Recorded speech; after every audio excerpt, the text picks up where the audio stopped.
Bismillah ir-Rahman ir-Raheem. Have you ever noticed how Muslims begin almost everything with the words Bismillah? Whether it's eating, studying, traveling, or even starting a simple task? It might seem like just a phrase, but behind these few Arabic letters lies one of the most profound spiritual truths in Islam, a doorway to peace, purpose, and divine connection.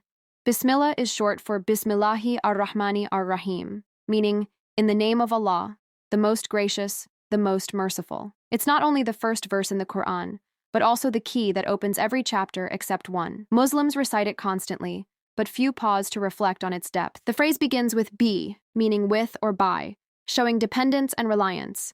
It's a reminder that every action should begin with the awareness that success, strength, and blessing all come from Allah. It's not just saying, I'm doing this, but rather, I'm doing this with God's help, guidance, and blessing. The next word, ism, meaning name, highlights something beautiful. In ancient Arabic, a name represented essence and identity. When a believer says Bismillah, they're not merely invoking a title, but calling upon the very essence of the Creator, His mercy, wisdom, and power. Then comes the word Allah. This name is unique. It doesn't have a plural or a gender, unlike most Arabic words. It signifies the one and only God, eternal, incomparable, and beyond all human imagination. Saying Bismillah means you're placing your action in the care of the one who controls all outcomes. Now let's reflect on the two divine attributes that complete the phrase, ir-Rahman and ir-Raheem.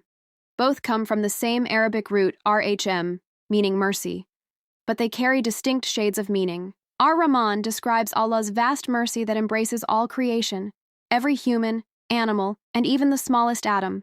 It's a mercy that is immediate and universal. Ir-Raheem, on the other hand, speaks of a continuous, special mercy reserved for those who believe and seek closeness to Him. Together, they remind us that every time we say Bismillah, we are placing ourselves under two layers of divine compassion, one that never excludes and one that never ends. But where did this phrase originate? The history of Bismillah stretches back to the earliest revelations.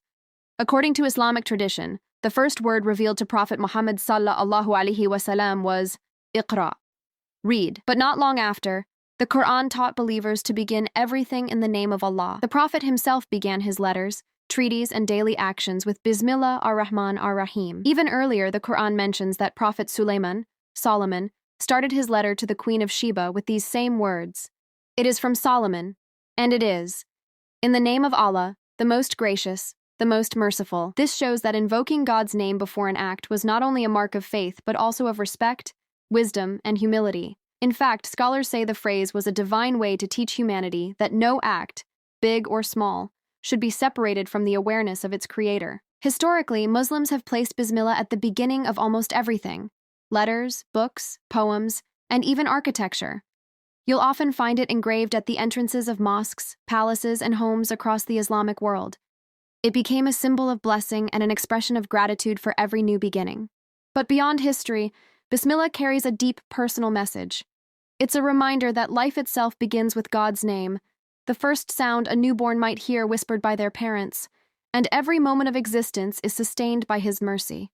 Saying Bismillah before you eat, work, or sleep transforms ordinary actions into acts of worship. It turns daily life into a spiritual experience. The Prophet Muhammad said, "Every important act that does not begin with Bismillah is cut off from blessing." This means that the phrase isn't just a ritual, it's a way to invite barakah, divine blessing, into one's life. It connects the physical and spiritual worlds, grounding every act in faith and gratitude. So the next time you whisper Bismillah, don't rush it. Feel it. Understand it.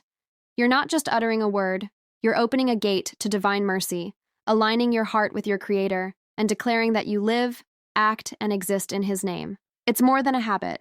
It's a statement of purpose. A small phrase that carries the power to transform every moment of your life into something meaningful, sacred, and blessed.